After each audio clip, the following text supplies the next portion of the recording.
दोबारा जा करे, रिटायरमेंट करे और आशा को छटनी करने के धमकी देना बंद करे। नीचे में बड़े पैमाने पर बीसीएम के द्वारा पैसा लिया जाता है, उनके साथ तंग होता है।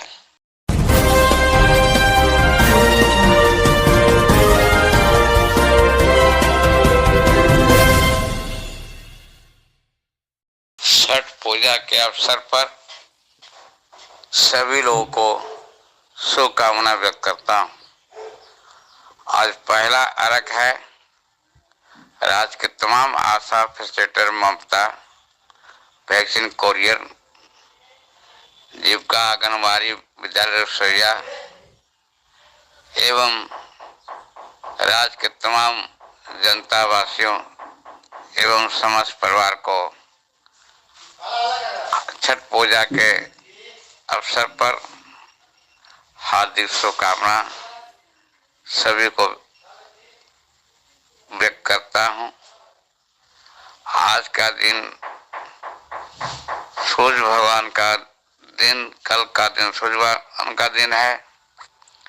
इसके बाद 21 तारीख को अंतिम है। इसको मनाते हुए सभी लोग सकुशल और परिवार आगे बढ़े। सूर्य भगवान से बड़ा कोई भगवान नहीं है। ये सभी लोग को जीवन को ऊंचाई पर बढ़ने के लिए प्रेरणा देते हैं।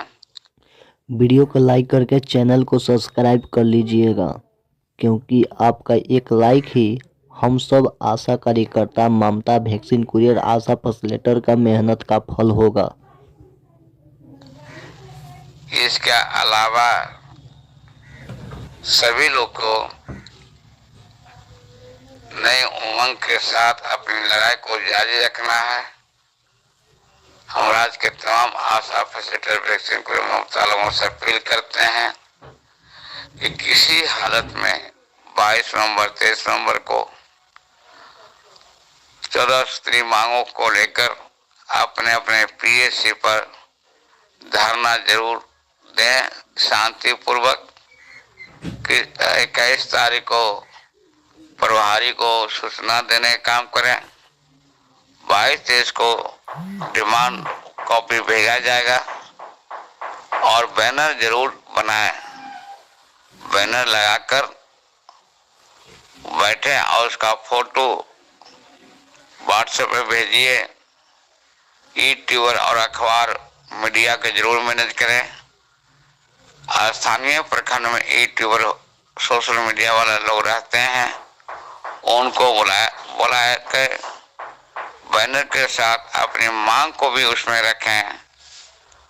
और इसी तरह से सभी लोग को मिलजुल कर आशा फैसिलिटेटर, वैक्सीन कुरियर, ममता एक दूसरे के सहयोग लेकर ये लड़ाई संयुक्त अभी है। और अभी सरकार आनाकानी कर रही है।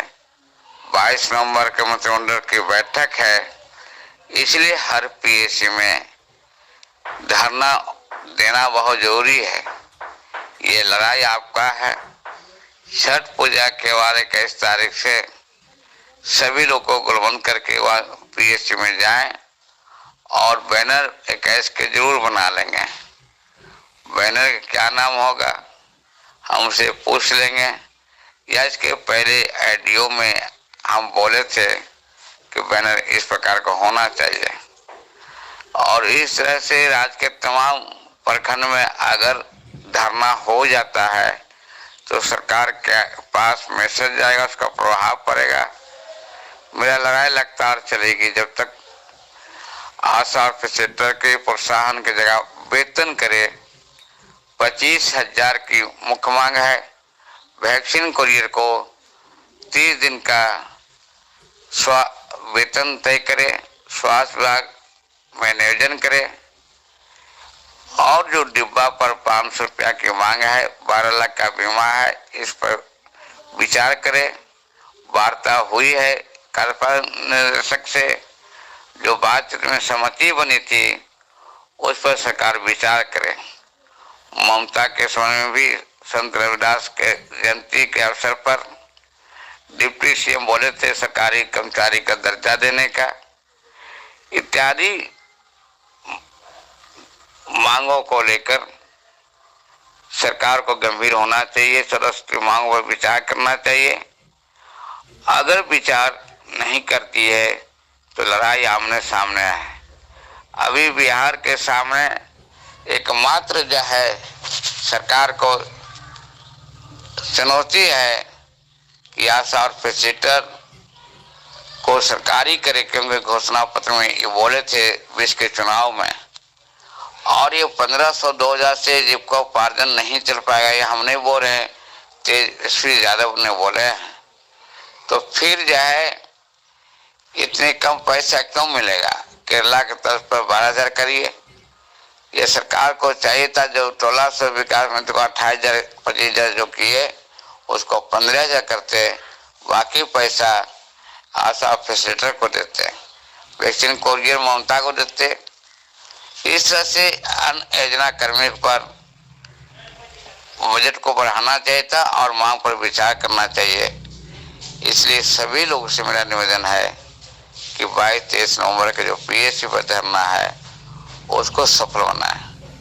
8 दिसंबर से भूख हड़ताल पर जाएंगे अनिश्चितकाल के लिए, और इसके बाद लड़ाई और तेज हो जाएगी। 26, 27, 28 को पटना में महापराव है, इसमें भी बढ़ चढ़ के हिस्सा लेना चाहिए। महापराव संयुक्त श्रमिक मंच की ओर से किया जा रहा है। तमाम लोग ट्रेड यूनियन के लोग बड़े तरह लोग रहेंगे। राज्य के तमाम किसान मजदूर का जो लड़ाई है 26 से 28, इसको भी सफल बनाने में सहयोग करें। और इस तरह से फिर 22-23 नवंबर को सभी प्रखंड में धरना होना चाहिए। धरना देने से सरकार गंभीर होगी, चिंतित होगी, दबाव बनाए रखना है और तेजी करना होगा। और 8 दिसंबर के पटना गर्दनी बाग में भूख हड़ताल पर बैठा जाएगा। उसके बाद और लड़ाई को बढ़ाएंगे, लगातार गतिविधि को बनाए रखेंगे। सरकार को हमने चलने नहीं देंगे। ये बहरी और अहंकार, नीतीश कुमार तेजस्वी यादव अहंकार में हो सरकार चला रहे हैं, बहरी गोंगी हो गए हैं। ये हमारे स्कीम वर्कर पर गंभीरता पर विचार नहीं कर रहे हैं। इसलिए 24 के चुनाव के पहले इसको करना पड़ेगा। और आशा को, जो ममता को भी कहना चाहते हैं कि लड़ाई में टुकुर टुकुर न मत टाकिए। ये लड़ाई आपका मान सम्मान की लड़ाई है, नहीं समझिएगा बहुत पछताइएगा। इसलिए इस लड़ाई को बढ़ चढ़ के हिस्सा लीजिए, अपने में बात करें, टीम बनाए, हर जिला का टीम बनाइए, अपने खुद ही लड़ाई को लीजिए, किसी की ओर से नहीं चलने दीजिए। आशा फैसिलिटेटर गोलबंदी हो, अपने क्षेत्रों में विचार करिए, बैठक करिए, और उसके बाद जो लगातार जो लड़ाई चल रही है उसका हिस्सा बनिए। 22-23 नवंबर के पुनः कह रहे हैं कि धरना में सही पीएससी में होना चाहिए। 8 दिसंबर की तैयारी कीजिए और 14 की मांग को लेकर संघर्ष जारी रहेगा। पुनः सबसे अपील करते हुए 22-23 नवंबर के धरना को सफल बनाए, बैठक करें, योजना बनाए, सभी लोग से टेलीफोन पर बात करें। और इसी तरह से 8 दिसंबर की भी तैयारी करना है।